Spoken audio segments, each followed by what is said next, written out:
The dining room at Crimson Hall shimmered under 1,000 golden lights. Crystal glasses chimed softly. The sound of quiet power, the hum of people who ruled the city, filled the air. And right in the center of it all sat Alexander Crane, the man Forbes called the Silicon Pharaoh. He was a billionaire twice over, a genius of biotech, and a nightmare to anyone who dared to disappoint him. Grace Miller adjusted her uniform and took a deep breath. It was her third double shift that week, and her feet already screamed in protest. Still, she wore the same calm smile she always did. Rent was due. Her brother's hospital bill was due. Her pride could wait. As she approached Crane's table, she could feel the atmosphere tighten. Even the maitre d' stood straighter when he spoke to the man. Grace placed a glass of the restaurant's best Cabernet beside his plate. "Here you are, sir. The 2010 Bordeaux you requested." Crane didn't look up from his phone. "Took long enough." She bit the inside of her cheek and stepped back. But when she turned to refill another glass, her hand brushed against a tray. The next second stretched into slow motion. The wine tilted, the liquid arched through the air, and a dark red splash painted across Crane's perfect grey suit. The room froze. Conversations died mid-sentence. Crane's jaw clenched. He rose slowly, pulling a silk handkerchief from his pocket, dabbing his jacket without looking at her. "Do you have any idea what this suit costs?" His voice was calm, too calm. Grace's heart hammered. "Sir, I'm so sorry. I'll cover the cleaning. He cut her off with a laugh that wasn't really a laugh. It was a verdict. "A cleaning? You couldn't afford a single button on this jacket? God, another failure trying to act competent." Every face at the nearby tables turned toward them. Grace felt her stomach drop. Her cheeks burned hot. She wanted to disappear, but something inside her wouldn't let her. She straightened. "I said I was sorry, sir. It was an accident." Crane's eyes finally lifted to meet hers, sharp, icy, assessing. "Accidents are for people who matter. You don't." Her hands shook. A tremor rippled through her chest, not from fear but fury. She opened her mouth, then stopped herself. Instead, she slowly rolled down the cuff of her sleeve. A pale scar ran across her forearm, thin but deep, the color of old ivory under the restaurant's golden lights. Crane's expression faltered for half a second. Just a flicker. Grace met his eyes, her voice low but steady. "You're wrong about what failure looks like." Before he could respond, she set the tray down, turned and walked away, leaving him standing in silence, his expensive handkerchief still pressed to the stain. The maitre d' whispered an apology to Crane, but he didn't answer. He just watched her go, a faint unease tugging at the edge of his thoughts. He'd humiliated countless employees before. This felt different. At the kitchen door, Grace's manager caught her arm. "Are you crazy? That's Alexander Crane. You can't just walk away like that." Grace pulled free. "He's just a man," she said softly. "Not a god." But as she stepped into the service corridor, her knees buckled. The humiliation hit her like a wave. She pressed a hand to her chest, fighting the urge to cry. Behind her, in the gleaming room of glass and gold, the billionaire CEO stood staring at the spot where she'd been. For reasons he couldn't explain, he couldn't shake the image of that scar. Something about it felt familiar. Too familiar. Grace Miller lived in a place where dreams went to die quietly. A fourth-floor walk-up in Queens that smelled of old carpet and boiled cabbage. The walls were thin enough to hear every argument, every baby crying, every tired sigh from a neighbor working 2 jobs. She didn't mind. It was still home. She slipped off her black uniform and tossed it on the couch, the name tag clinking against a chipped coffee mug. Her brother Liam was asleep on the pull-out bed, his breathing uneven. The tiny heart monitor by his side pulsed with a soft green light. Grace crouched next to him, brushing a strand of hair from his forehead. "You're okay, kid," she whispered. "We're gonna make it." Liam was 19, but looked younger. 2 years ago, a car accident shattered his spine. He could walk again only because of a surgery that came with a bill larger than their entire life savings. Every shift Grace worked, every insult she swallowed, was for him. She heated a leftover bowl of soup, but her appetite was gone. The words from earlier echoed in her head. Another failure trying to act competent. She'd heard worse, but somehow, coming from him, it stung deeper. On the kitchen table sat an old photo frame. A woman smiled back from it. Grace's mother, Anna Miller. Strong, bright-eyed, standing in front of a small manufacturing plant in upstate New York. The sign behind her read, Northbridge Robotics, a Crane Biotech subsidiary. Grace traced the edge of the frame with her thumb. That factory was their whole life once. Anna had worked there for 15 years, until the night it burned down. Grace was 16. She still remembered the sound, the alarms, the screaming, the metal groaning as flames devoured everything. She'd been there that night, delivering dinner for her mum's shift. When the explosion hit, she was thrown against a wall. The scar on her arm came from pulling 2 people out through a collapsing exit. Her mother never made it. The company called it a freak electrical malfunction. The news moved on after a week, but Grace never did. She spent months in hospitals, then years in silence. The settlement barely covered the funeral. After that, she gave up her scholarship to nursing school and took whatever work she could find, diners, hotels, bars, until she landed at Crimson Hall. She told herself she didn't need justice. She just needed survival. Now, after tonight, she wasn't sure she still believed that. She opened her laptop, the screen cracked in the corner, and searched the name she had seen so many times before. Alexander Crane. Billionaire, inventor, philanthropist. Every headline painted him as a genius savior. He'd inherited his father's empire and multiplied it 100-fold. Her jaw clenched. That name, Crane, was carved into every wall of the factory that killed her mother. And tonight, that same man had looked her in the eye and called her a failure. Grace shut the laptop. The screen went dark, reflecting her own tired face. A faint cough came from Liam's bed. She hurried over, helped him sit up, handed him his inhaler. He smiled weakly. "You should sleep, Gracie. You're working too much." She forced a smile. "Says the guy who sleeps through alarms." He laughed softly, then drifted back to sleep. Grace stood by the window, staring at the city lights flickering across the skyline. Somewhere out there, that man, Alexander Crane, was probably drinking $1,000 whiskey in a penthouse that money had bought from people like her mother. She pressed her palm against the glass, feeling the coolness seep into her skin. "You have no idea what failure looks like," she whispered to the night. Outside, thunder rolled over Manhattan, low and distant, like the first warning of a storm that had been waiting years to break. Morning sunlight cut through the glass walls of Crane Tower like a blade. 45 stories above Manhattan, Alexander Crane stood in his office, staring down at the city that worshipped him. To the world, he was untouchable, the youngest CEO in Crane Biotech's history, a man who could turn a single idea into billions. To his employees, he was both god and executioner. "Your 9 o'clock is waiting," said his assistant, Melissa, poking her head through the door. "You told me to remind you about the merger call with the board." Crane didn't turn. "Let them wait.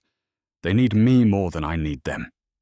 He sipped his black coffee, unsweetened, staring at his reflection in the window. The man looking back was sculpted precision. Silver cufflinks, tailored navy suit, a face trained to never reveal weakness. On his desk sat a single photo. A much younger Alexander standing beside his father, Victor Crane. The elder Crane had been a visionary scientist, the kind who believed technology could rewrite the limits of the human body. But vision wasn't enough to save him from the market. When his company faltered 20 years ago, he took the fall publicly and died penniless 6 months later. Alexander learned one thing from that collapse: compassion destroys profit. He built his empire on control, perfect systems, perfect results, zero emotion. Under his leadership, Crane Biotech became the largest prosthetics manufacturer in North America. Investors called him a miracle worker. Workers called him something else entirely. He set the mug down and opened a file on his tablet. The next phase of expansion, a series of manufacturing plants to be automated with artificial intelligence. Less human error, he muttered. Less mess. Melissa cleared her throat softly. Sir, about last night at Crimson Hall. He didn't look up. What about it? There's a clip circulating online. Someone recorded the incident. You calling that Waitress? A failure. Yes, he interrupted. It was a private dinner, not a press conference. She hesitated. It's trending, sir. # failure girl. People are sympathizing with her. Crane's lips twitched, half amusement, half annoyance. Of course they are. The internet loves martyrs. By next week, they'll forget. He closed the file and turned to his wall of awards, plaques, patents, photographs with presidents. Every piece screamed triumph, yet the room felt hollow. Melissa spoke again, softer now. She showed you something before she left, didn't she? Crane's jaw tightened. What are you talking about? The Waitress. I heard from the manager. She showed you a scar. He froze. The memory flashed, her eyes steady, her voice low. You're wrong about what failure looks like. That scar, white and deep, catching the light. For a second, he'd seen something he couldn't explain. He shook it off. Irrelevant. Dismiss it, Melissa nodded, though she didn't believe him. She backed out quietly, leaving him alone with the city below. Crane turned back to the window. But this time, instead of skyscrapers, he saw fire. Not real fire. Memory. A flicker buried deep in the corners of his mind. Smoke. Screaming. A factory sign. Northbridge Robotics. He hadn't thought of it in years. He squeezed his eyes shut, but the image clung like ash. A knock broke the silence. It was his legal advisor, Harper Cole. We've received another claim related to the old Northbridge Fire, Harper said, stepping in. Some victims are pushing for a new investigation. Crane waved him off. That case was closed. Settled years ago. Yes, sir. But this time they've got new evidence. For the first time that morning, Alexander Crane looked shaken. He rubbed his temple, his composure slipping for half a heartbeat. Handle it, he said finally. Quietly. As Harper left, Crane's phone buzzed. Another alert about the viral video. The thumbnail froze him. Grace Miller, walking away. The faint scar visible on her arm. He stared at it for a long moment, the noise of the city fading behind glass. Somewhere deep in his chest, something shifted. Something he'd buried a long time ago. Crimson Hall was a palace of control. Gleaming marble floors, wine glasses thin as air, and whispers that cost more than rent. Every night, it swallowed its staff whole and spat them out exhausted. But tonight felt different. Grace Miller could feel the tension before she even tied her apron. Something in the air buzzed with nerves. The head waiter barked orders sharper than usual, and the maitre d' hovered near the entrance, smoothing his jacket for the 10th time. What's going on? Grace asked, tying her hair back. Her co-worker Jenna leaned in, eyes wide. Table 7, private suite. Guess who booked it? Alexander Crane himself. Grace froze for half a second, her fingers tightening around the apron string. You're kidding. I wish. He's bringing investors from Tokyo or somewhere. Big biotech deal. The kind of dinner where one wrong move gets you fired. Grace forced a small laugh. Then I guess I'll keep my hands steady tonight. Jenna frowned. You're not on his floor, are you? Grace glanced at the schedule. Apparently I am. Jenna's expression softened. You sure you want that? After what happened? Grace took a slow breath. Rent's due Friday. I'll live. The shift began like any other. Trays clattering, kitchen doors swinging, the quiet ballet of service. But when the private elevator chimed and Alexander Crane stepped out with his entourage, the room changed. Conversations softened. Waiters froze mid-step. He looked exactly the same. Crisp suit, controlled stride, an aura that made the air thinner. Grace's pulse kicked, but she kept her face neutral. She'd promised herself she wouldn't flinch. Crane didn't notice her at first. He was surrounded by people who moved like satellites, assistants, executives, translators. The investors bowed slightly, speaking in low, polite Japanese. He smiled without warmth. "Welcome to Crimson Hall," Grace said evenly as they entered the suite. "Would you like me to start with wine or water?" Crane's gaze flicked toward her. For an instant, recognition flashed in his eyes. Then he masked it with a polite nod. "Water first. Still. And keep the service discreet." "Yes, sir." Her hands didn't shake this time. She poured the glasses, placed the menus, and stepped back.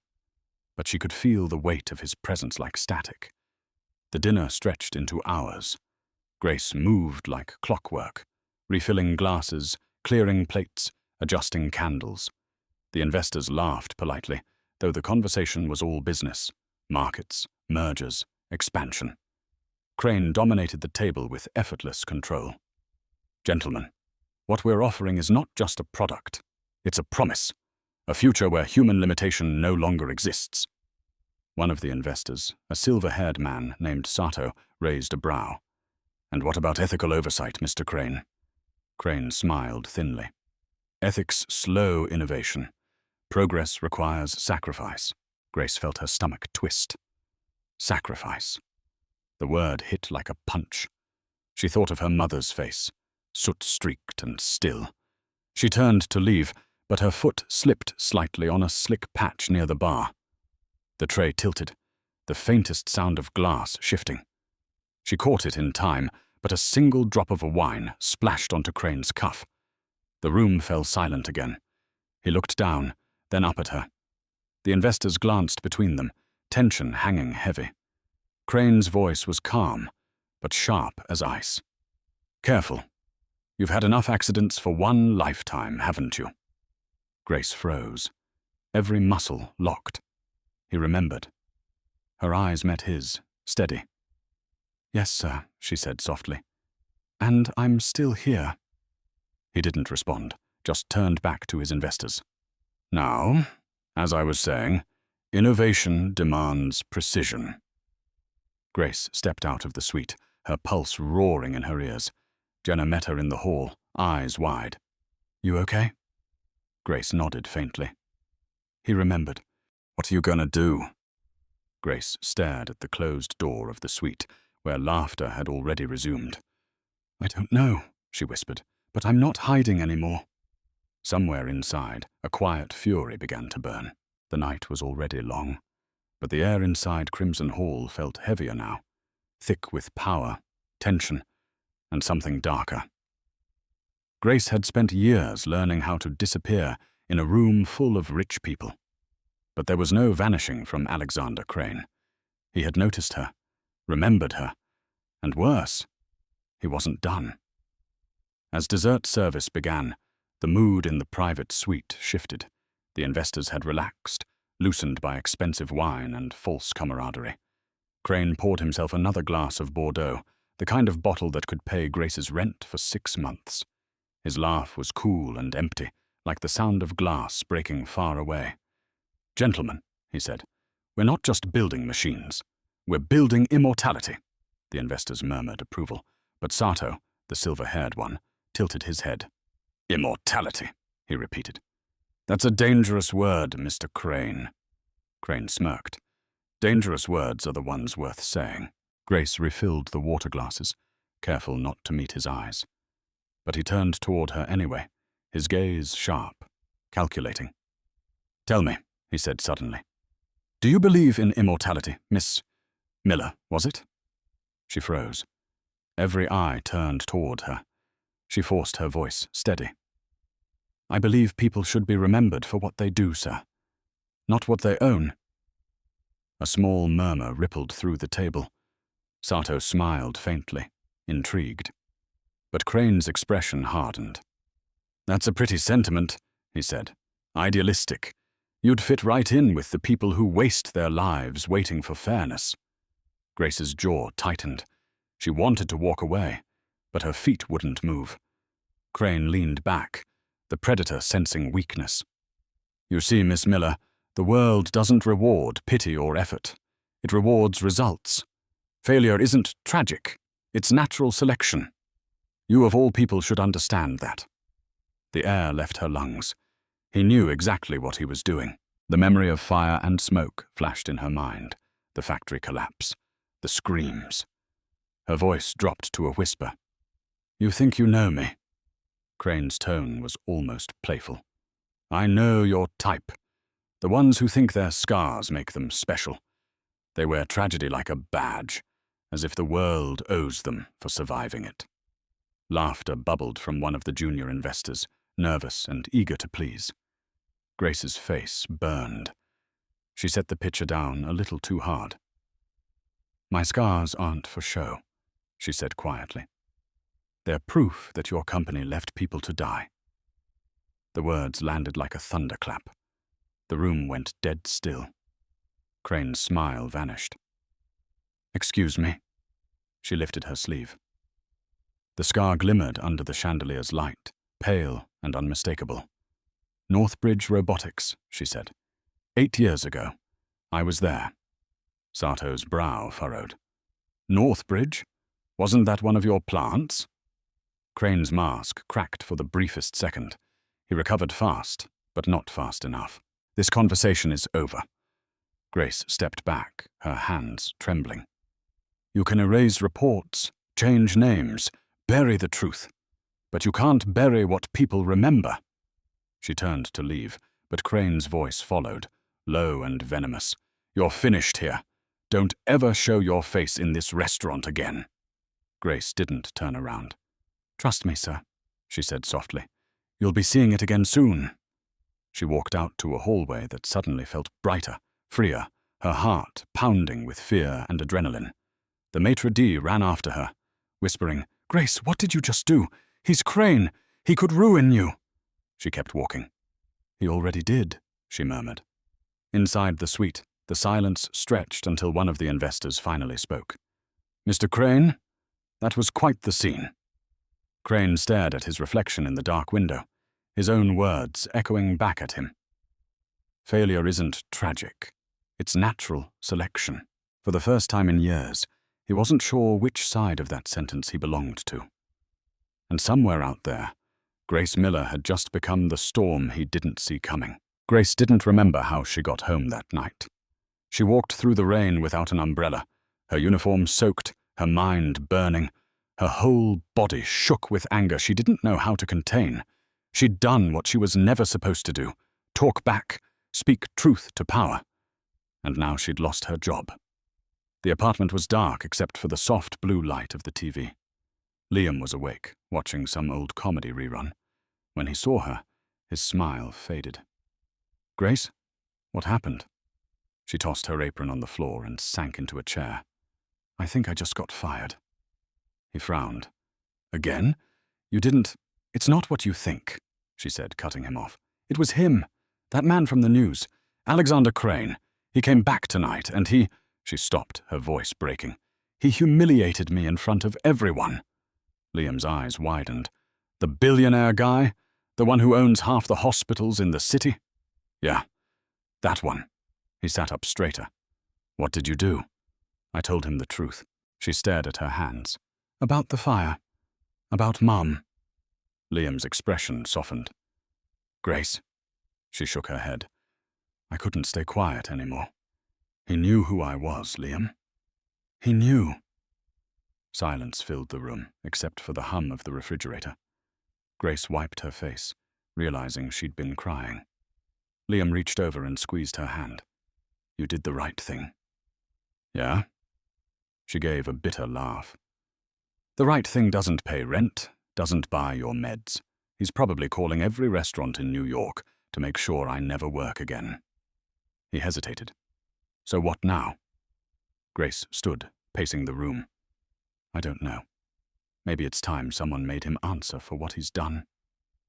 Meanwhile, across the city, Alexander Crane sat alone in his penthouse office, the skyline glittering below like a field of diamonds. But for once, he didn't feel powerful. The video from the dinner had leaked. Not just the earlier one. This one showed everything. The waitress confronting him, the scar, his reaction. It was trending on every platform within hours. #the scar truth was now the top search tag in the country. His assistant, Melissa, tried to call, but he ignored her. He sat in silence, staring at the paused frame on his giant screen. Grace Miller, sleeve rolled up, eyes steady, fire in her voice. He hated how much it shook him. He poured a drink and stared out the window. "Who the hell are you, Grace Miller?" he muttered. At that same moment, Grace's phone buzzed on the kitchen counter. Dozens of messages, some from co-workers, some from strangers. Words like brave, hero, exposed the truth. She didn't want fame. She wanted peace. Then one message caught her eye. No name, no number, just text. "You have no idea what you've started." Her heart skipped. She showed it to Liam. "Do you think it's him?" "Maybe," Liam said, frowning. "Or someone who works for him." Grace locked the screen and took a deep breath. "Then let him come. I'm done hiding." Back at Crane Tower, Melissa entered the office without knocking. "You're trending worldwide. Investors are calling for a statement." Crane didn't move. "I'll handle it." "She's not backing down," Melissa said. "People are looking into the Northbridge case again." He turned, his expression unreadable. "Then maybe it's time I remind them who owns the truth." But his voice lacked conviction, and she noticed. When she left, Crane sat back down, rubbing his temples. In the reflection of the glass wall, he saw his father's face in his own. For the first time in years, the king of precision felt something he couldn't quantify. Guilt. And miles away, Grace Miller was about to turn that guilt into a weapon. Morning sunlight filtered through the cracked blinds of Grace's apartment, catching the dust in golden streaks. She hadn't slept. The world outside had gone on as usual. Cars, neighbors, errands. But inside, her nerves buzzed like a live wire. The video of her confrontation had exploded overnight. Millions of views. Reporters were camped outside Crimson Hall. Strangers were calling her brave. Some were calling her reckless. She didn't care about any of that. She only cared about what might come next. Liam shuffled out of his room, rubbing sleep from his eyes. "You're still awake?" Grace nodded, staring at her laptop screen. Headlines screamed at her. "Waitress exposes billionaire CEO in public showdown." Another read, "Mystery woman confronts Crane over tragic factory fire." "They're digging, Liam," she whispered. "People are asking questions about Northbridge again."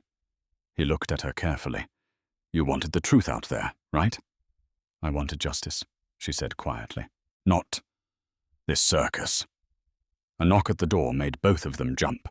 Grace's heart pounded. She checked the peephole and froze. A man in a black suit stood in the hallway, holding an envelope embossed with the Crane Biotech logo. "Who is it?" Liam asked. Grace took a steadying breath and opened the door just a crack. "Can I help you?" The man smiled politely, though his eyes didn't. "Miss Miller? I'm here on behalf of Mr. Alexander Crane." She stiffened. "Tell him whatever he wants to say. He can say it himself." "I'm afraid this requires discretion," he said smoothly, extending the envelope. "A personal message. No threats, no lawyers." Grace hesitated, then took it.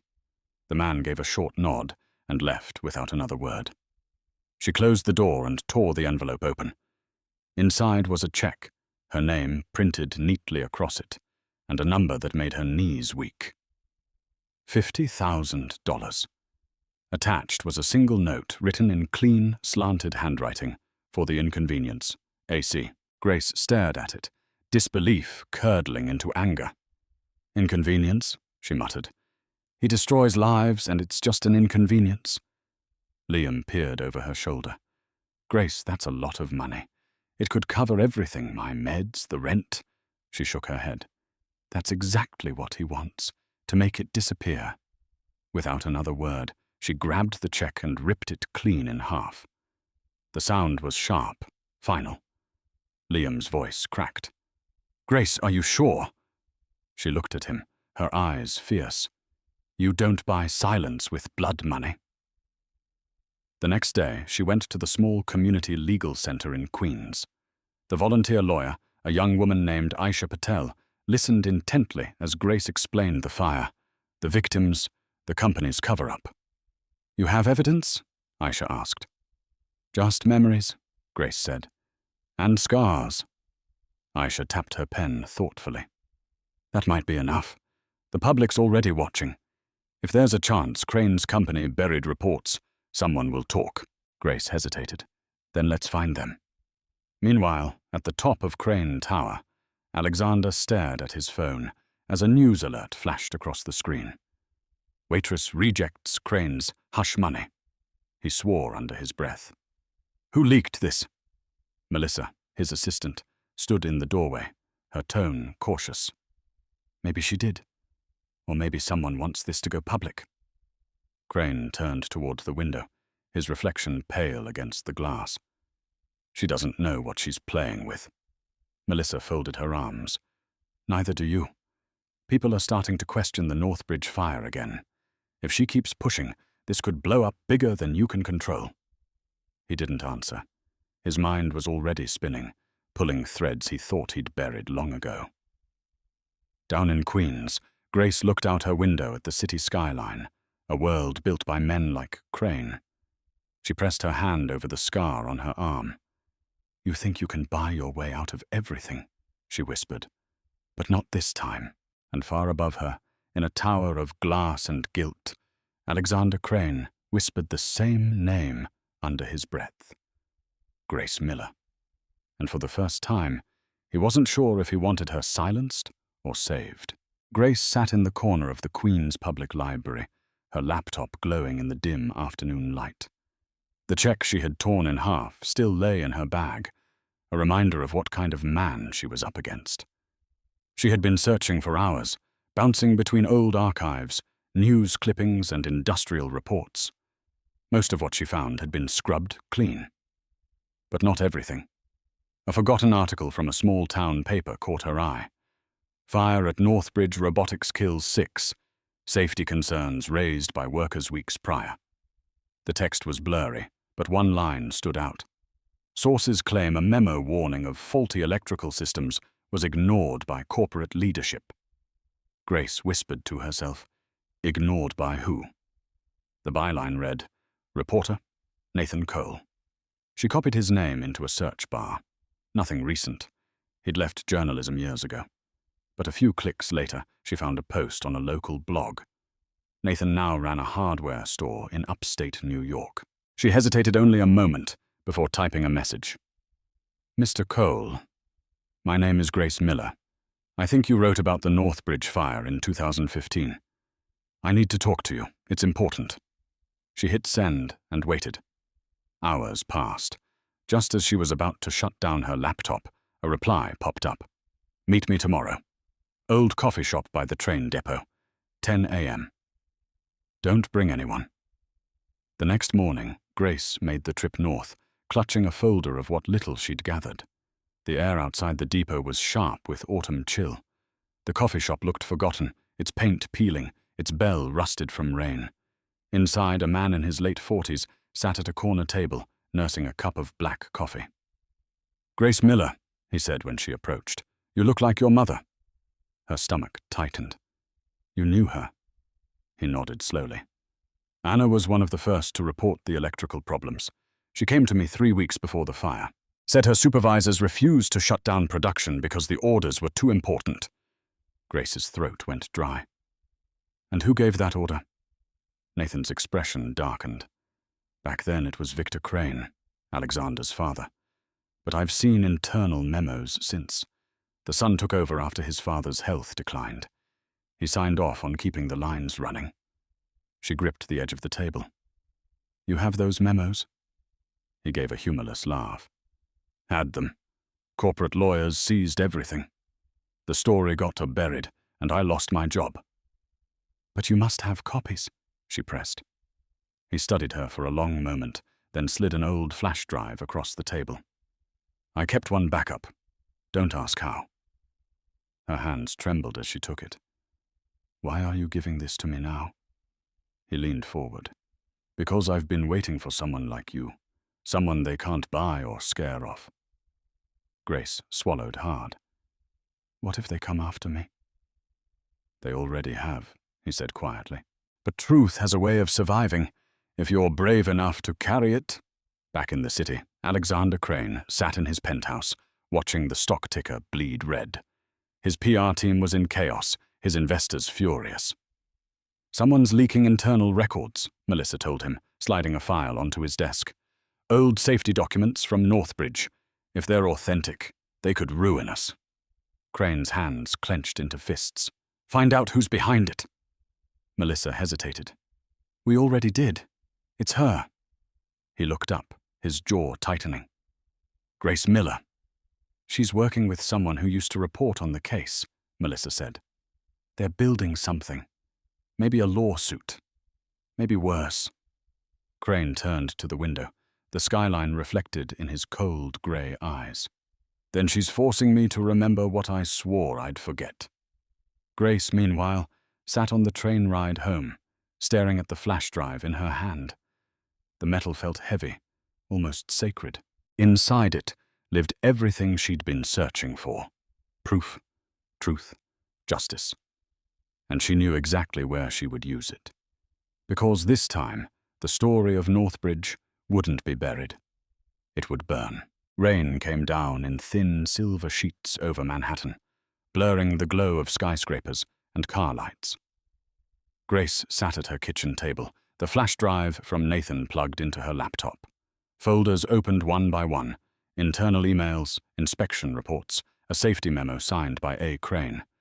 Her breath caught when she saw the date. 2 weeks before the fire. The subject line read, "Delay not possible. Production must continue." It was his signature, his initials, his order. Liam looked over her shoulder. Grace, that's it. That's proof. She nodded slowly, her pulse pounding. He knew, and he let them burn. Her phone buzzed then, an email alert. She clicked it open, frowning. The sender was anonymous, the subject line simple. Invitation. Miss Miller, you've been looking for answers. Come find them. Crane Foundation Gala. Saturday, 8 p.m. Midtown Grand Hotel. A friend. Her first instinct was suspicion. Her second was resolve. Liam saw the look in her eyes. No, he said. Grace, whatever that is, it's a trap. Maybe, she admitted. But it's also a door. He shook his head. You don't even have a dress. She smiled faintly. I don't need one. I just need the truth. The next 2 days passed in a blur of planning. She borrowed a black cocktail dress from Jenna, the same co-worker who'd warned her weeks earlier. She hid the flash drive in a compact mirror case, and when Saturday night arrived, she stood before the mirror in their tiny bathroom, hands trembling as she adjusted her hair. Liam watched from the doorway, uneasy. Promise me you'll be careful. I promise, she said, though her heart was already breaking that promise in advance. The Midtown Grand glittered like a palace, marble and gold everywhere. Paparazzi lined the red carpet, calling out names of people Grace had only ever seen in magazines. CEOs, senators, socialites, all there to celebrate the Crane Foundation's new humanitarian initiative. Grace slipped inside through the service entrance, blending with caterers and hotel staff. No one questioned her. She carried herself like someone who belonged, even if every muscle screamed otherwise. Inside the grand ballroom, violins played under a crystal chandelier the size of a car. Waiters floated by with trays of champagne. And at the center of it all, Alexander Crane. He stood at the podium, flawless in his tuxedo, smiling for cameras as he addressed the crowd. At Crane Biotech, we believe innovation should serve humanity. Our foundation exists to ensure progress leaves no one behind. Grace nearly laughed out loud. No one behind, she thought bitterly. Tell that to the people you left in the fire. She waited until the speeches ended and the music swelled again. Then she slipped toward the stage, weaving through the crowd until she was just a few feet from him. Crane turned as if sensing her presence. For a heartbeat, his polished expression cracked. "You shouldn't be here," he murmured. Grace met his gaze, calm and cold. "Then you shouldn't have sent the invitation." "I didn't." Her stomach twisted. "Then who did?" Before he could answer, a voice interrupted. "Mr. Crane, the press would like a few words." He nodded stiffly, retreating toward the side doors. Grace followed. In the hallway behind the ballroom, he spun on her. "What are you trying to do, Miss Miller? Ruin me?" "I'm trying to show people who you really are." He took a step closer, voice low. "You don't understand what you've started." Grace's chin lifted. "Then explain it." He hesitated, the mask slipping. For the first time, she saw something raw behind his arrogance. Fear. "Northbridge wasn't supposed to happen," he said quietly. "But if you go public with that data, you won't just destroy me. You'll destroy hundreds of people who had nothing to do with it. The company, the employees, it'll all collapse." Grace stared at him. "You're afraid of losing everything. I already did." Before he could reply, the doors behind them opened, and a burst of camera flashes flooded the corridor. Reporters shouted his name. Grace slipped away into the crowd before security could catch her. As she disappeared into the night, she whispered to herself, "Next time, the world hears the truth." And back inside the ballroom, Alexander Crane stood frozen, realizing he wasn't the hunter anymore. He was the story. The city buzzed with the hum of Sunday morning, but Grace barely noticed. She sat at her kitchen table, the laptop open in front of her, her fingers hovering above the keyboard. Every major outlet had reached out after the gala. Journalists, activists, even talk show producers. The flash drive lay beside her, gleaming faintly in the light, holding the truth she'd been chasing for years. Liam stood by the counter, watching her with tired eyes. "So what's the plan? You drop the files, the whole world explodes?" Grace sighed. "Something like that. But I want him to hear it first." "Him?" She nodded. "Crane. You're seriously gonna face him again? After everything? I need to look him in the eye when the world finds out what he did." Liam rubbed the back of his neck. "Then at least don't go alone." She smiled faintly. "I won't." By evening, she'd decided where it would happen. The Crane Foundation was hosting a follow-up press event at the same hotel to announce a new global partnership. Cameras, reporters, witnesses. This time, she wouldn't hide in the shadows. The ballroom was packed again. Photographers, journalists, investors. Crane stood on stage in a tailored navy suit, his composure unshaken. His voice rolled through the speakers with that same measured calm. "Tonight, we take another step toward the future. A future defined not by fear, but by progress." Grace slipped into the back of the room, her heart hammering. She waited, counting the seconds until the Q&A session began. A reporter raised her hand. "Mr. Crane, there are renewed allegations about the Northbridge Fire. Do you have any comment?" Crane's jaw tightened almost imperceptibly. "Old tragedy. Settled years ago." Grace stepped forward, her voice cutting through the noise. "Settled for who?" Every head turned. Crane froze mid-sentence. She walked down the aisle slowly, her heels clicking against marble. "You talk about progress, Mr. Crane, about building the future, but the foundation of your empire was built on ashes and on people you left to die." The crowd erupted. Flashes, whispers, gasps. Security moved, but Crane held up a hand. "Let her speak." Grace stopped at the foot of the stage, her voice shaking but clear. 8 years ago, my mother worked at Northbridge Robotics. She and 5 others begged for repairs that never came. I was there the night it burned. I pulled people out of that factory with my own hands. And this, she rolled up her sleeve, revealing the scar, is what your negligence left behind.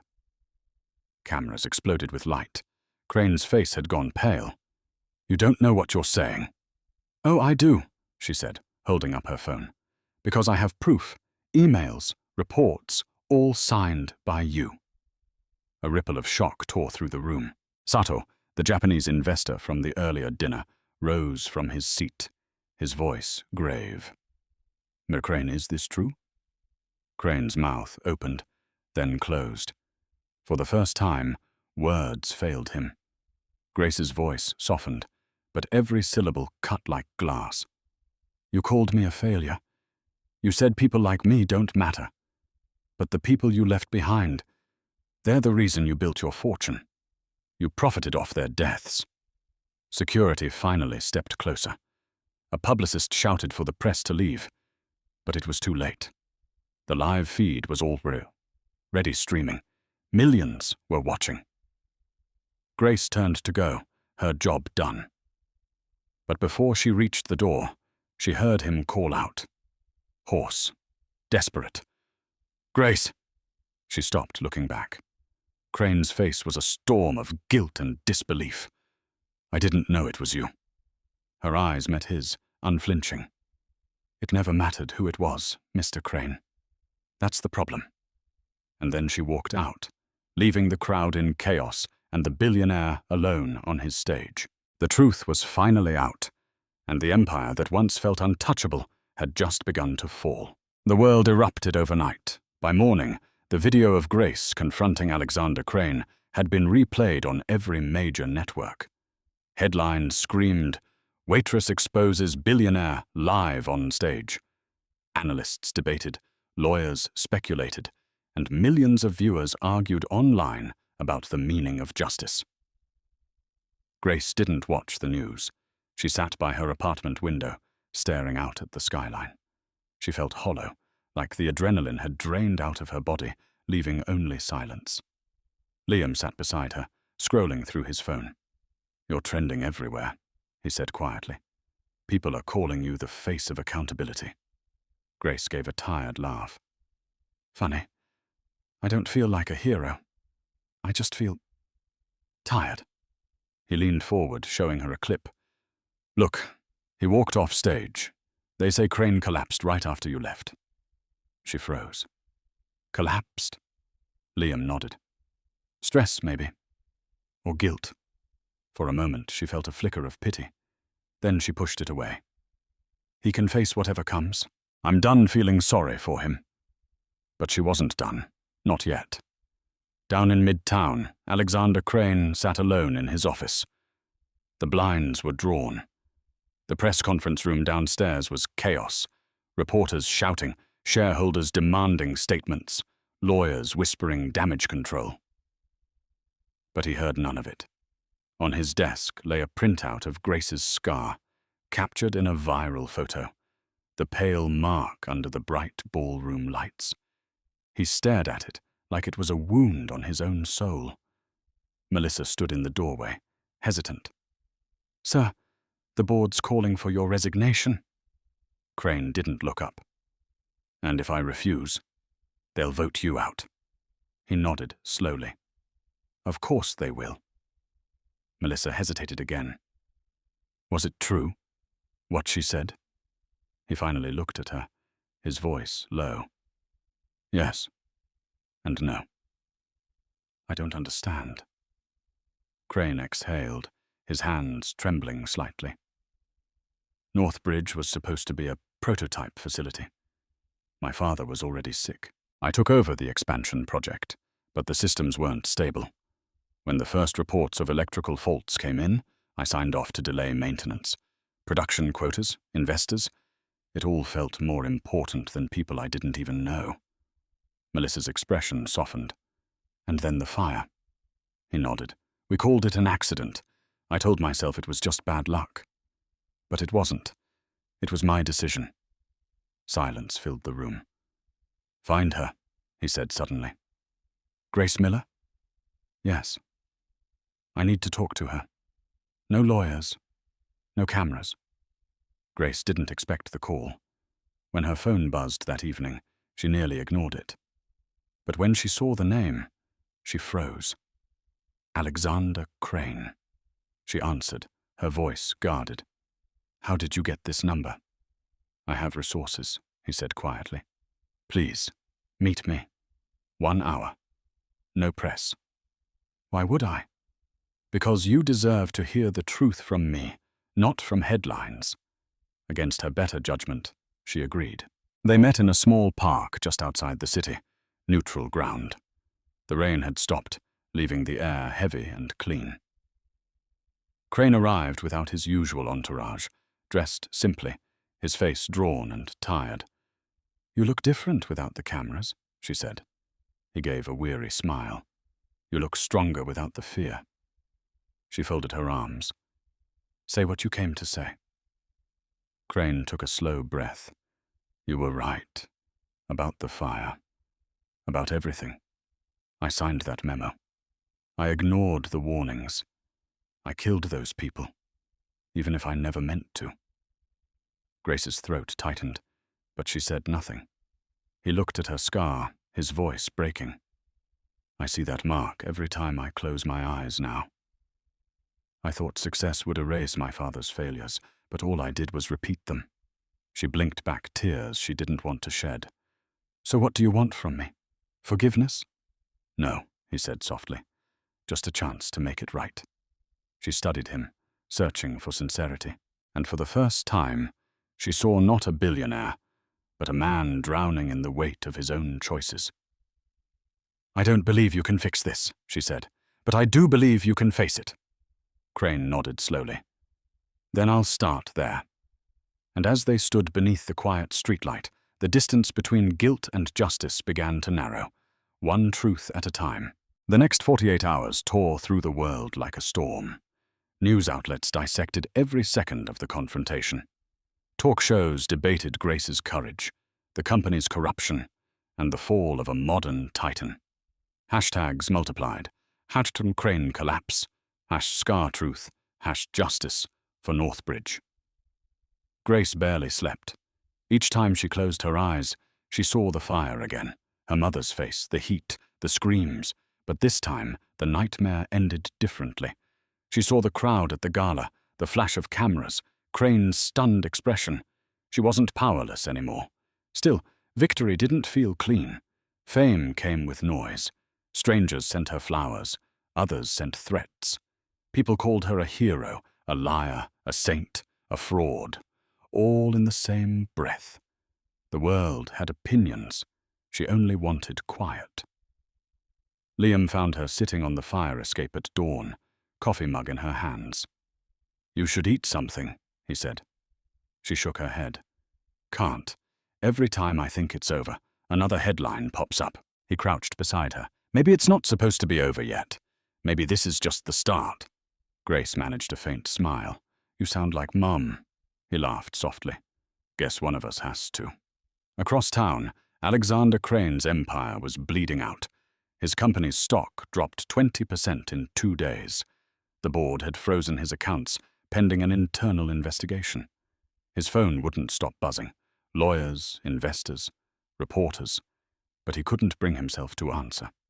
Inside his penthouse, the silence was suffocating. The walls that once represented power now felt like a soul. He poured a drink, but his hand shook so badly he set the glass down untouched. Melissa entered quietly, her heels clicking on marble. The Department of Labor's opening an inquiry into the fire. They're subpoenaing records. And, sir, she hesitated. The victims' families are filing a class action suit. He nodded without looking at her. They should. Alexander, don't, he said, his voice breaking. Don't try to protect me. You were right. I built everything on a lie. She took a step closer. You could still fight this. He turned, his eyes tired but steady. I've been fighting the wrong battles for 20 years. Maybe it's time I surrender. That afternoon, he disappeared from public view. His security team reported he'd left his office, but no one knew where. The world speculated. Rehab, exile, or worse. Grace didn't think about him until the knock on her door. When she opened it, 2 men in dark suits stood there. "Miss Miller," one said, "Mr. Crane asked us to deliver this." He handed her a small box wrapped in plain brown paper. Inside was a single envelope and a sleek flash drive, identical to hers. The note read, "For the truth you deserve. I'm done hiding. AC." Liam looked over her shoulder. "What is it?" Grace plugged the drive into her laptop. Dozens of files appeared. Legal documents, board minutes, internal audits. Evidence. The entire cover-up, signed and time-stamped. Her eyes widened. "He gave us everything." Liam stared. "Why would he do that?" "Because he knows the only way to destroy the lie is from inside." Later that evening, she turned on the TV. Every network cut to the same breaking news feed. Alexander Crane standing before a row of microphones, pale but composed. "I am responsible for the Northbridge tragedy," he said. "My decisions led to those deaths. The people who suffered deserve more than money. They deserve truth.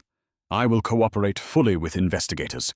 Effective immediately, I resign as CEO of Crane Biotech." The crowd of reporters shouted questions, but he only added one final line. "Grace Miller was right. Failure isn't tragic. Hiding from it is." Grace watched in silence, tears blurring her vision. For the first time in years, she felt the fire inside her cool, not from defeat, but from release. The empire had fallen, and from its ashes, the truth had finally found a voice.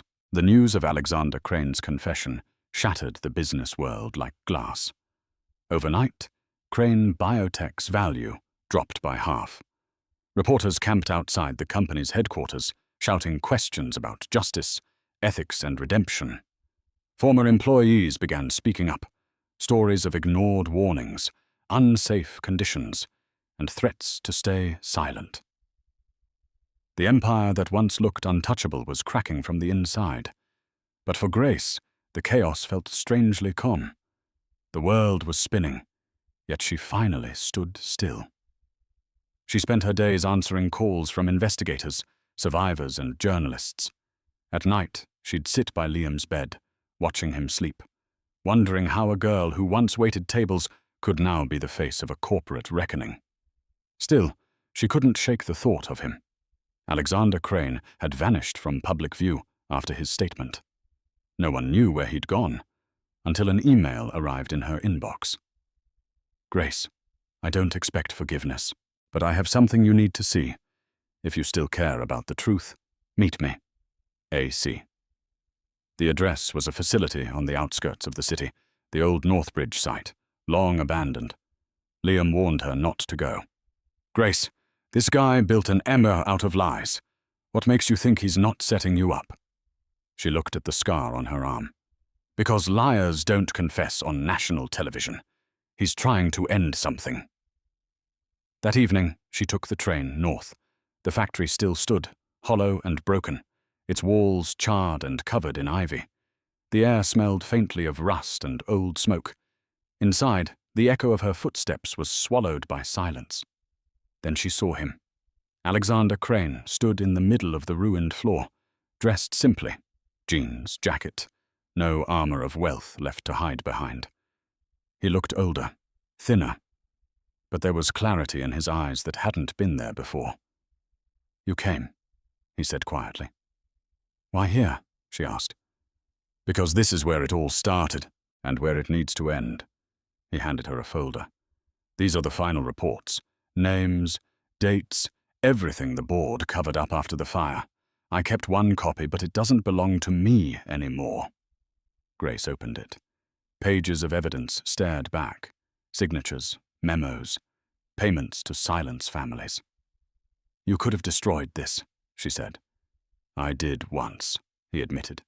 "Then I saw what it turned me into." Grace looked around the blackened walls. "You called this progress?" He nodded slowly. "And it cost me my soul."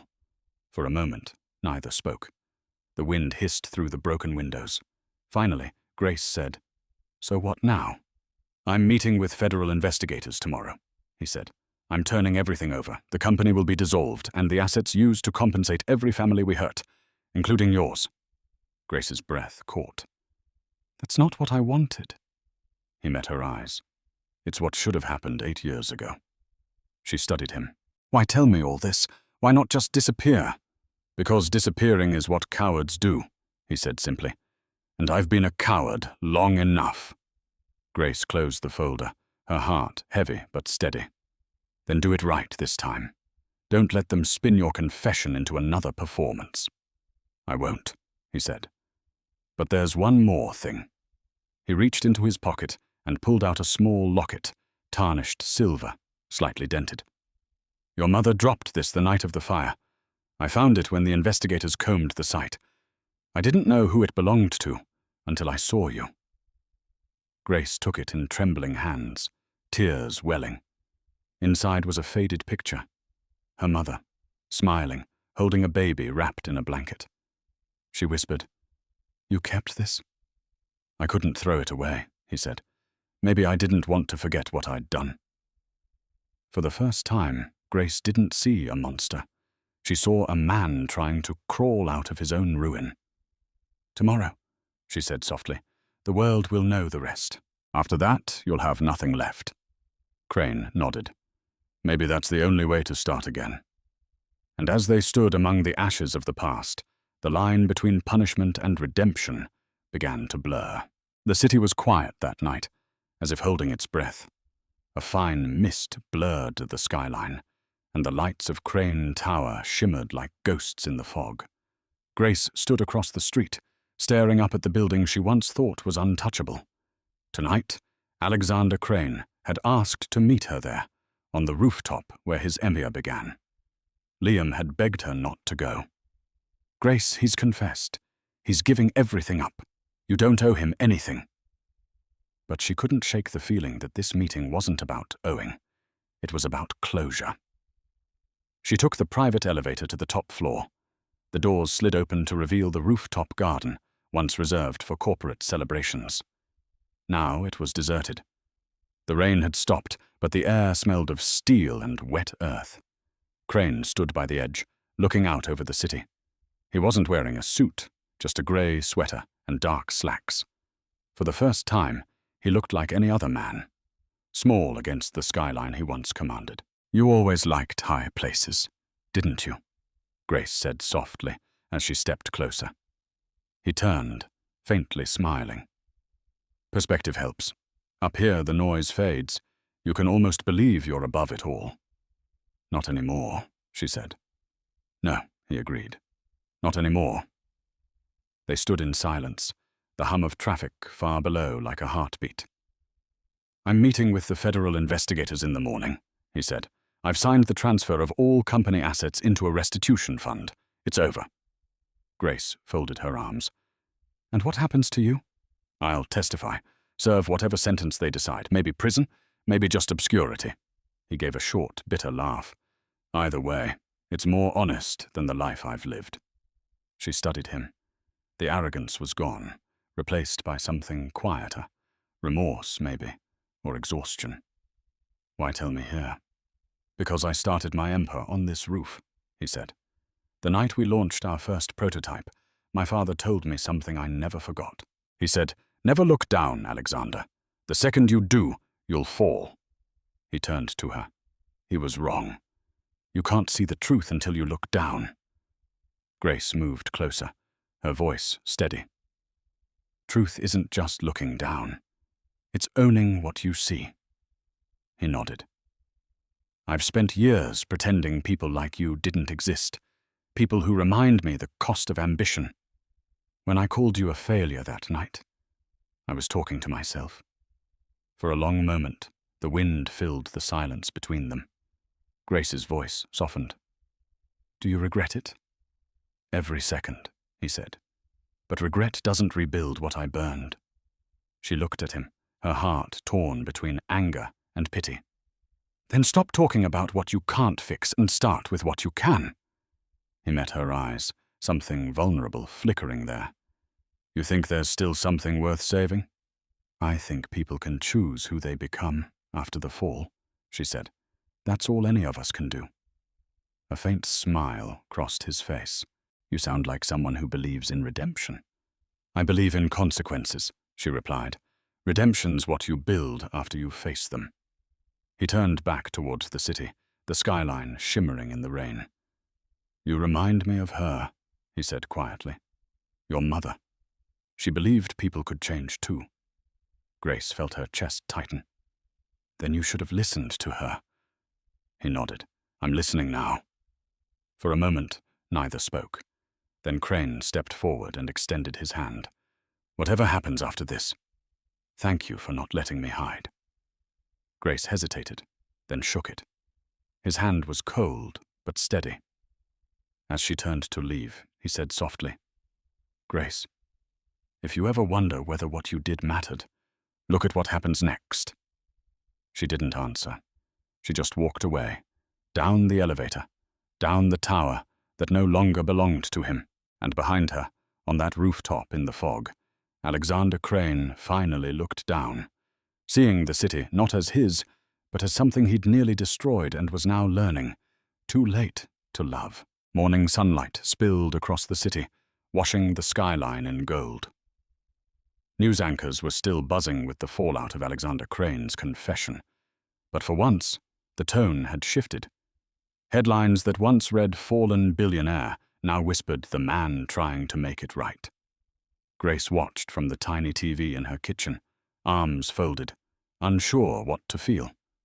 The report showed Crane walking into the federal courthouse, no limo, no entourage, just a man in a grey coat and handcuffs. Liam turned down the volume. You think he's really gonna do it? Give everything away? Grace nodded slowly. He already did. The restitution fund is real. I checked. They're calling it the Northbridge Foundation. Families of the victims are getting full compensation, medical care, education, everything. Liam smiled faintly. Guess miracles happen. Not miracles, Grace said. Consequences. Days turned into weeks. The world moved on to new scandals, new headlines. But beneath the noise, something remarkable was happening. The foundation Crane created began rebuilding the Northbridge community. New homes, clinics, jobs. Grace had been offered a position there, but she hadn't decided. One afternoon, she got a letter in the mail. No return address, just her name in neat handwriting. Inside was a check, not from Crane, but from the Crane Biotech liquidation fund. The amount stunned her, enough to pay every debt, cover Liam's medical expenses, and start a new life. She stared at it for a long time. Then she tore it in half. Liam's eyes went wide. Grace, what are you doing? This isn't about money, she said softly. It never was. That night, she took the train to the site of the new Northbridge Memorial Clinic, the first building financed by Crane's restitution fund. The structure stood half-finished, but even under construction lights it felt alive. Workers moved with quiet purpose. A sign out front read, "For those who were lost, and those who rose again." She walked through the empty hallways until she reached the main corridor. There, on the wall, hung a plaque waiting to be unveiled. Beneath the tarp, she could just make out the engraved letters. Dedicated to Anna Miller. Her knees went weak. She pressed her hand against the cold wall, tears slipping down her face. You did it, Mom, she whispered. They'll remember you. Footsteps echoed behind her. She turned and saw Alexander Crane. He looked different, thinner, quieter, but clearer somehow. His eyes carried the weariness of a man who'd stopped running. I thought I'd find you here, he said. Grace straightened. You shouldn't be out. You're still under investigation. He smiled faintly. They let me out on bail for the hearing. I wanted to see what's being built, what you inspired. She crossed her arms. I didn't do this for you. I know, he said, but I needed you to see it, to know that something good came from the worst thing I ever did. They stood in silence for a while, watching the workers below. Grace finally spoke. Why keep pushing for this? You could have disappeared, lived quietly somewhere. He looked out at the horizon. Because disappearing is what cowards do. I spent years pretending money could erase my guilt. Now I just want to spend whatever time I have left building something that matters. She studied him, seeing the man beneath the headlines. You think this will fix it? No, he said softly. But maybe it'll help others heal, even if I can't. Grace looked at the unfinished plaque again. You should tell the families yourself. They deserve to hear it. He nodded slowly. Maybe someday, when they're ready. For the first time since the fire, Grace felt the heaviness in her chest ease. Not forgiveness, not yet, but something like peace. As she turned to leave, Crane called after her. Grace, thank you. She paused, her voice barely above a whisper. Make it worth something. And in that half-built hallway, surrounded by dust and hope, redemption didn't come with applause. It came with quiet work, brick by brick, at the edge of ruin. 3 months later, the city gathered again, this time not for scandal or spectacle, but for something quieter, heavier. The press conference was held in the same hotel ballroom where Grace had once stood with her scar uncovered. Cameras lined the back wall, but there was no glitz now, no orchestra, no champagne, just truth waiting to be spoken. Grace sat in the front row beside Liam, hands clasped tightly. She didn't know why she'd come. Maybe to see if Alexander Crane would keep his word, or if this was just another performance. At exactly 10 o'clock, the side doors opened. Crane walked in, flanked by 2 federal officials. The man who'd once been surrounded by wealth and arrogance now wore a plain black suit and no tie. His hair had gone grayer, his face leaner, but his eyes were clear. The cameras started flashing. He didn't flinch. Thank you for coming, he began, his voice steady but raw. You've all heard the headlines. You know my crimes, but you don't know the people I failed. He paused, his gaze sweeping across the room until it met Grace's for a fraction of a second. 8 years ago, a fire took 6 lives at a facility under my control. We called it an accident. It wasn't. I made choices that ignored warnings, silenced employees, and prioritized profit over safety. The responsibility is mine. A ripple of murmurs filled the room. The air was thick with disbelief. Crane continued. In the months since my confession, I've worked with investigators to recover everything that was hidden. Emails, reports, payoffs. The Northbridge Foundation has been established with every cent I earned from the company. The families of those who died will be compensated, and the remainder will fund free medical care for injured workers and scholarships in their names. His voice wavered slightly. It won't bring them back, but maybe it will keep their memory alive. A reporter stood. Mr. Marn, Crane, are you prepared to face prison time? He didn't hesitate. Yes, I've already pleaded guilty to charges of corporate negligence and obstruction. I expect to serve whatever sentence the court decides. For once in my life, I'm not fighting it. Grace felt a lump in her throat. This wasn't the man she had confronted months ago. That man had been polished, powerful, detached. The one standing before her now was stripped bare, human, and painfully aware of it. Another reporter asked, Do you have anything to say to Grace Miller, the woman who exposed you? Crane's expression softened. Yes. He looked straight at her, his voice steady. Grace, you once told me I didn't know what failure looked like. You were right. I do now. Failure is living a life that costs others theirs. You showed me that truth, and I'll never forget it. Grace's eyes stung. For the first time, she didn't feel like his enemy. She didn't feel small either. After the press conference, as the room emptied, she stood near the doorway. Crane approached quietly, escorted by an officer who gave them a few minutes. I wasn't sure you'd come, he said. I wasn't sure you'd say all that, she replied. He smiled faintly. Then I guess we're even. She studied him. You could have blamed your father, the board, anyone. I've spent my whole life blaming ghosts, he said.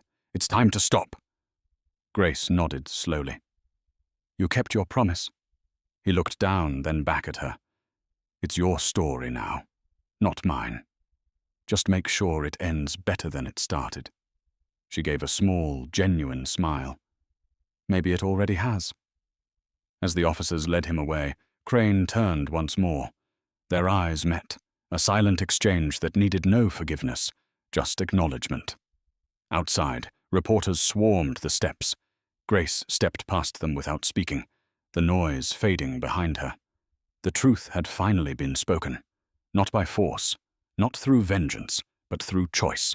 And for the first time since the fire, both of them, one scarred by loss, the other by guilt, finally stepped into the light. Spring arrived quietly, softening the sharp edges of winter. 3 months had passed since the trial. The news cycle had moved on, but the ripples of the Northbridge case were still spreading. New regulations, safety reforms, and nationwide conversations about corporate responsibility. People still whispered Alexander Crane's name, but now it carried a strange mix of contempt and reluctant respect. Grace Miller no longer worked in restaurants. She spent her mornings at the new Northbridge Memorial Clinic, the same building she'd visited while it was under construction. Now it stood tall and bright, the scent of paint still lingering in the halls. The clinic's logo, a small silver sparrow, symbolized survival. Grace wore a simple blue uniform and an ID badge that read Patient Liaison. Her job was to help survivors navigate treatment and recovery. It wasn't glamorous, but it mattered. Every morning, she stopped by the East Wing, her favorite place. The hallway walls were covered in photographs of the people the clinic served: burn survivors, rescue workers, families of the victims.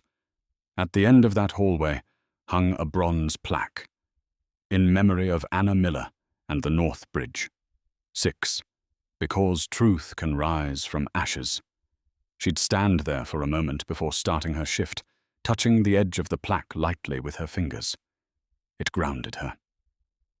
That afternoon, Grace was helping a patient fill out insurance paperwork when she heard a familiar voice behind her. You're still saving everyone, I see. She froze, her pen pausing mid-air. When she turned, she saw him. Alexander Crane. He looked smaller somehow, not physically, but in presence. His hair was shorter, streaked with grey, and he wore plain clothes. The arrogance that once defined him was gone. In its place was something quieter. Humility, maybe even peace. Mr. Crane, she said carefully. You're out. He nodded. Released early on probation. Community service. Restitution work. They decided it was better for me to keep building than to sit in a cell. She raised an eyebrow. And this is where you chose to serve your time? He glanced around the clinic, smiling faintly. I didn't choose it. The court did. Seems fitting, though, doesn't it? Grace crossed her arms, uncertain. I'm surprised you'd come back here after everything.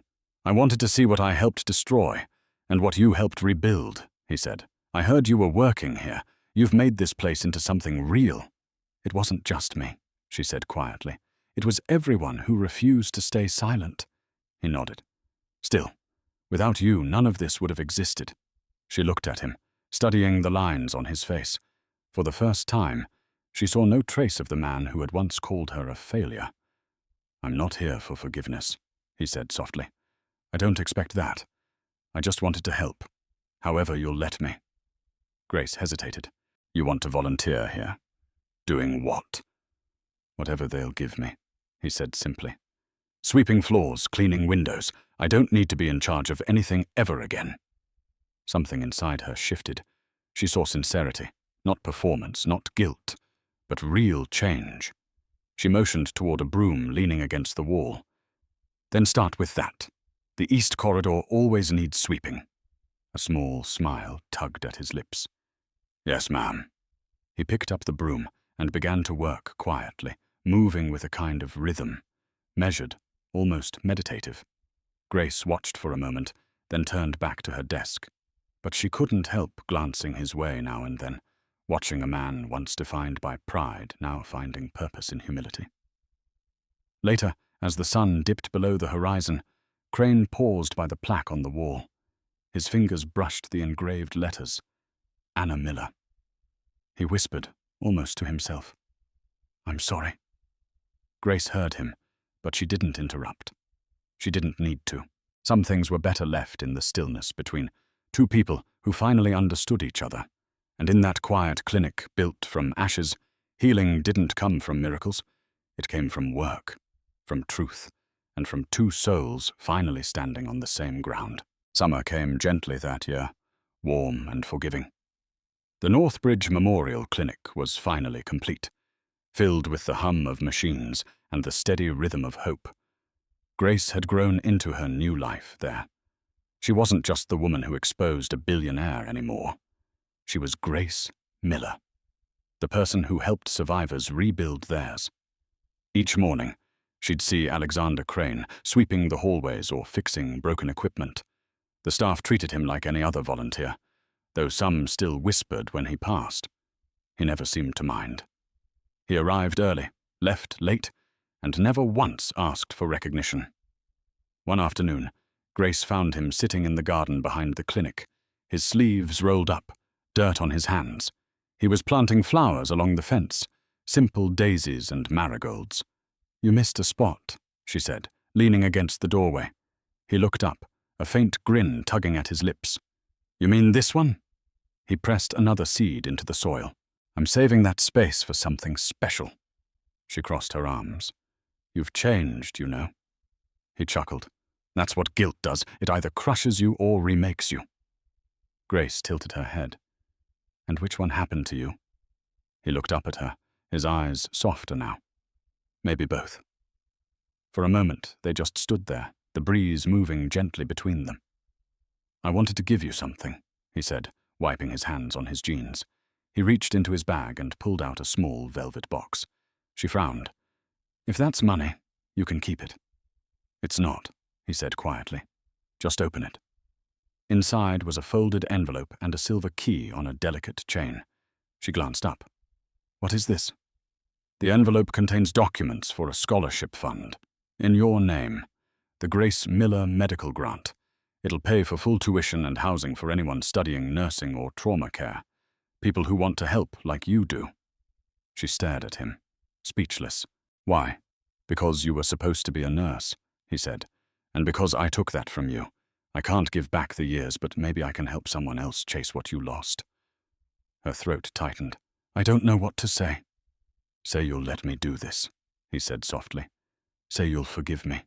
Not for me, but for yourself." Grace closed the box and held it to her chest. "Forgiveness isn't something I can give on command, Alexander." "I know," he said, "but you can choose to stop carrying the anger. I carried mine for decades. It only poisoned everything." She took a long breath, feeling the truth of his words sink in. "I stopped hating you a while ago," she admitted, "but forgiving you, that might take time." He smiled faintly. "Then I'll wait. It's the first thing I've ever been patient about." They both laughed softly. The kind of laugh that doesn't erase the pain, but acknowledges it. A nurse called Grace from inside, breaking the moment. She turned to go, but hesitated. "You said you were saving that spot in the garden." "What for?" He looked down at the patch of bare earth. "For lilies. Your mother's favorite, right?" Her eyes glistened. "She used to plant them every spring." He nodded. "Then we'll plant them here. Together." That evening, as the sun sank low, they did just that. Kneeling side by side, Grace pressed her hands into the soil, her palms dirty, her heart lighter than it had been in years. Crane worked quietly beside her, the setting sun casting long shadows across the ground. When they finished, he looked at her and said, almost in a whisper, "You once said I didn't know what failure looked like. I think I finally do." She smiled, brushing dirt from her hands. "Failure isn't falling. It's refusing to get back up." For a long time, neither of them spoke. The lilies swayed gently in the evening breeze, A promise, not of forgetting, but of beginning again. And as the light faded over the garden, forgiveness didn't come as thunder. It came as peace. Slow, quiet, and real. 2 years later, the city had almost forgotten the name Alexander Crane. His companies had been sold, his wealth dismantled, his face no longer splashed across magazine covers. The world moved on, but Grace never did. Not entirely.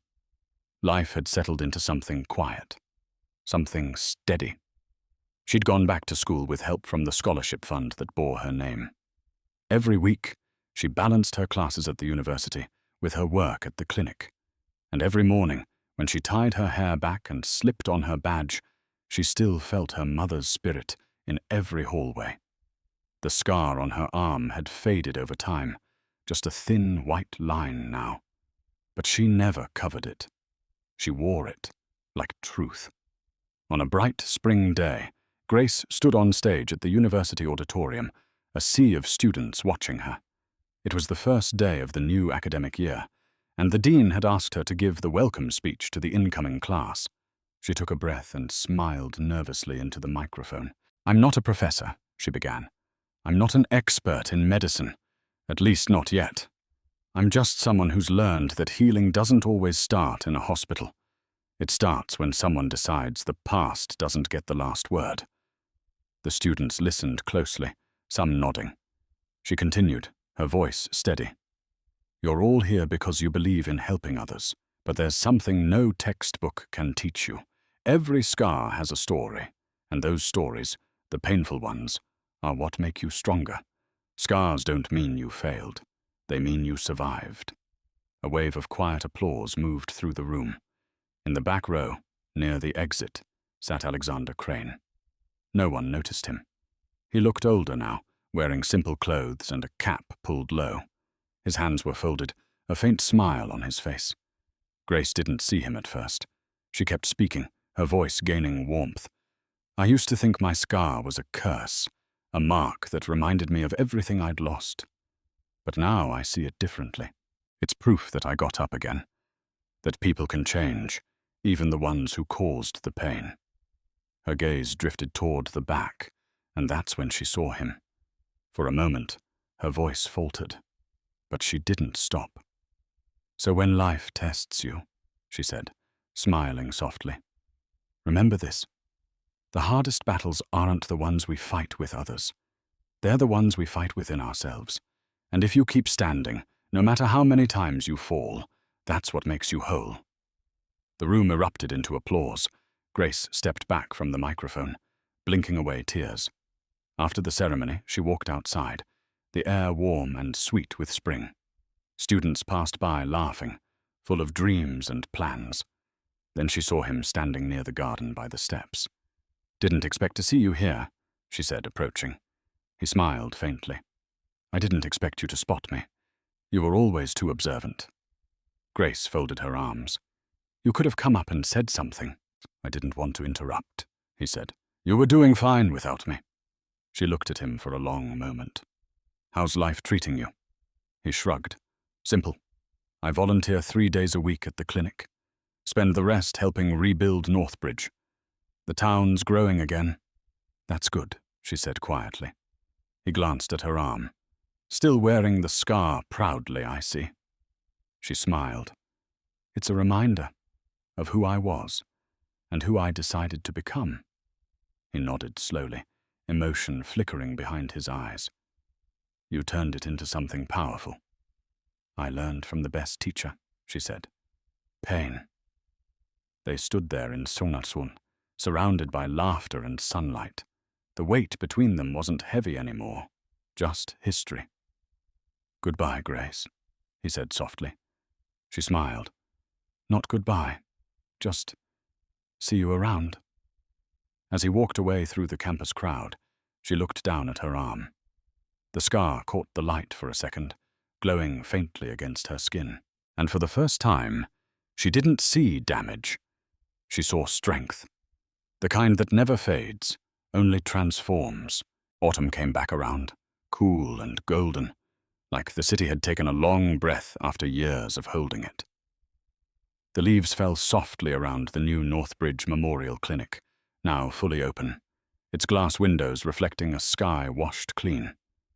Inside, the hallways were bright and alive with the sound of healing, doctors moving briskly, children laughing, and the low hum of life returning.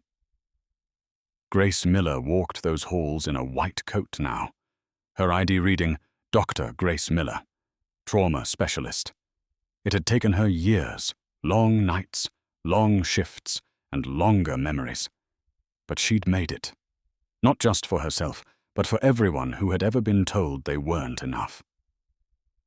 That morning, she stood in the main lobby, preparing to speak at the clinic's first anniversary celebration. Staff and patients gathered around, the air buzzing with warmth. A small plaque gleamed under the morning light, engraved in gold, in memory of those lost in the Northbridge Fire. From ashes we rise. Grace touched the edge of the plaque before turning to the crowd. "A year ago," she began, her voice clear and calm. "This place was just a dream. Now it's a home for healing, not just for the body, but for the spirit." Applause rippled softly through the room. She smiled. This clinic was built on loss, but it stands as proof that tragedy doesn't have the final word. Hope does, and every person who walks through these doors becomes part of that story. As the ceremony ended, she stepped outside into the courtyard, taking in the crisp air. The lilies she and Alexander had planted 2 years earlier were in full bloom, bending gently in the breeze. A quiet voice broke the silence. "Still keeping them alive, I see." She turned. Alexander Crane stood by the garden gate, older now, his hair silver, his face calm. He wore a volunteer badge, not a suit. He looked like someone who had finally found where he belonged. Grace smiled. "They don't need much, just care and time." He nodded. "That's true for most things worth keeping." They walked together along the garden path, the sound of leaves crunching under their shoes. "How have you been?" she asked. He laughed softly. "Busy. I run the maintenance crew now. Keeps my hands busy, my mind quiet. I still can't walk past the memorial without thinking about what it cost to build this place." "Maybe that's how it should be," she said. "Remembrance isn't a punishment. It's a promise." They stopped near the fountain at the center of the courtyard. A few patients were sitting nearby, enjoying the sunlight. One of them waved at Grace. She waved back, her face lighting up. Crane watched her quietly. "You've done something incredible here," he said. "Your mother would be proud." Grace looked at him, her voice soft. "So would yours." He smiled at that, and for a moment, the years between them seemed to dissolve. "Do you ever think about that night?" he asked. "Every day," she said, "but not with pain anymore. More like gratitude, because it led me here." He nodded slowly. "I used to wish I could erase it. Now I just try to live so it means something." They stood in silence, watching a child chase a paper airplane across the courtyard. Grace's coat fluttered in the breeze, white against the fading gold of autumn. She turned to him. "You were right once, you know." "About what?" "That failure isn't tragic," she said, "but hiding from it is." Crane smiled faintly, the words coming back to him like a long-forgotten echo. "Guess we both stopped hiding." She extended her hand. "Welcome home, Alexander." He shook it, his grip firm, steady. "Home," he repeated quietly. "Yeah, I like that." As they stood beneath the falling leaves, the world felt still. The fire, the scars, the anger, all of it had finally settled into something softer. Not erased, but transformed. And for the first time in years, the story didn't end in ashes. It ended in light. So that's how our story closes. And if you're still here right now, my friend, it means something in this story touched you. Maybe not just with your mind, but with your heart. What we've witnessed isn't only about wealth, guilt, or revenge. It's about what the Stoics called eudaimonia, the quiet strength of living with integrity after everything burns down. Marcus Aurelius once wrote, "The obstacle is the way." That means even the pain, the scars, the failures, those are not things to run from. They're the very path that shapes who we become. Grace's scar wasn't a mark of tragedy. It was proof of survival. And Alexander's fall wasn't destruction. It was transformation. Both remind us that forgiveness doesn't mean forgetting. It means choosing peace over anger, rebuilding instead of reliving. If this story made you feel something, hope, reflection, a spark to start again, then don't keep it to yourself. Hit that like button, share it with someone who might need it tonight, and subscribe so you don't miss the next story that just might help you see your own life a little differently. Because healing, my friend, always begins with understanding.